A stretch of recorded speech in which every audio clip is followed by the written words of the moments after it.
Okay, this is Orlando Wilson. What I want to talk about in this video is something I've touched on in other videos, and that is self-defense and firearms training. Now, I'm asked quite regularly by people, is it worthwhile doing firearms training, firearms courses? The initial answer to that is it depends where you are, and it depends if you're actually be working with firearms. In a lot of places, especially in Europe, the close protection business is an unarmed business because it's very difficult to get hold of firearms. If you're in the United States, then it's a different ball game. Everybody expects people to be armed, so you need to learn how to use firearms. So this is where you need to, if you're looking to spend money on training and get relevant training, you need to assess where you are and are you actually going to be using firearms. It makes sense to me for anybody, and this even applies to NGO staff, etc., etc. If you're going to be traveling internationally, if you're going to be working internationally in potentially hostile environments, then you should know at least the basics on how to use, not use so much as how to make a firearm safe, how to unload it, etc., in case you come across them. And I had this conversation a few times with NGO staff, especially in the medical world, where they're like, oh, we don't want to touch firearms. Okay, let's say you're doing your medical thing and a casualty turns up that's got a firearm on them. Are you going to be able to make that weapon safe? Or are you going to pick it up and you never touched the firearm before, pick it up, pull the trigger and end up shooting somebody else? So this is where, to me, it makes sense for anybody that's working internationally, traveling internationally, and could be going to potentially hostile environments to know how to at least pick up a weapon safely, unload it safely, or if nothing else, pick it up, put it somewhere safe until somebody turns up that knows how to handle them properly. Self-defense skills to me is essential, and by self-defense skills I don't mean grappling with people. There's how many videos recently popped up on social media where protection guys have been grappling with assailants or people that's tried to approach their clients, etc. A lot of people forget, and a lot of CP guys forget, we're not cops. Which, I mean, I don't like police, but that's another story. We're not cops. You're not there to arrest people. You're there to protect your client. So if you have to deal with an incident, you don't want to be grappling somebody to the ground and holding them on the ground while you're holding somebody who's looking after your client. Even if there's multiple CP guys, if you're working in a pair, one of the guys or girls is dealing with a threat, grappling with them on the ground, then that's 50% of your 50% of your team gone.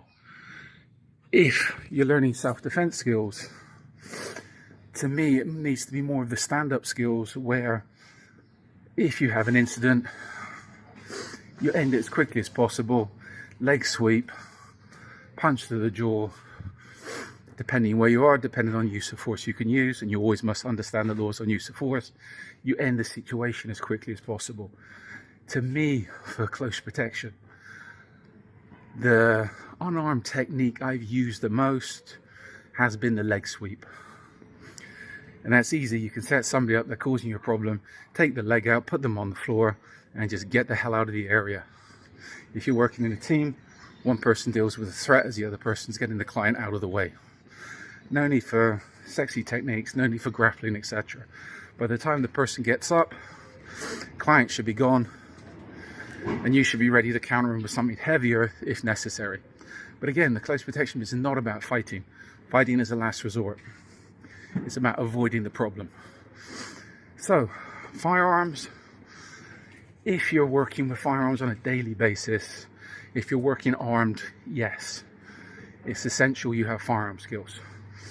If you're not, if somewhere like Europe where you're not working with firearms every day, it makes sense to know how to load, unload, use them safely. The other thing I mentioned on firearms, I travel a lot. and everything I do is unarmed. Why? Because traveling with firearms is virtually impossible. Yes, you can travel with firearms, you can't carry them, you can't use them. In most places, it's a pain for most citizens of countries to own firearms, let alone carry them. In US, I've flown with firearms, traveled with firearms, but US is different than a lot of other places. So if you think you're going to be flying around the world with guns and doing this and doing that, if you're listening to people's BS, then it's complete and utter BS. If you want to do a firearms course, as I said, we do firearms courses, realistic courses, and to be honest with you, we get a lot more students if I wasn't so honest with people. If you think you're going to be flying around the world armed to the teeth playing Kevin Costner, then you're dreaming. Whoever's telling you this is selling you a fantasy. So if you're in the close protection business, if you're looking to get into the close protection business, as far as your training's concerned, I say keep it real. I know a lot of guys and girls don't have the money to spend on training. They have to save up to do it. So make sure the money you're spending is actually worthwhile and you're not throwing it away. And be very wary of unscrupulous training companies that's just going to BS you and take your money. Promise you the world, promise you you'll be earning $1,000 a day flying around the world doing this, doing that.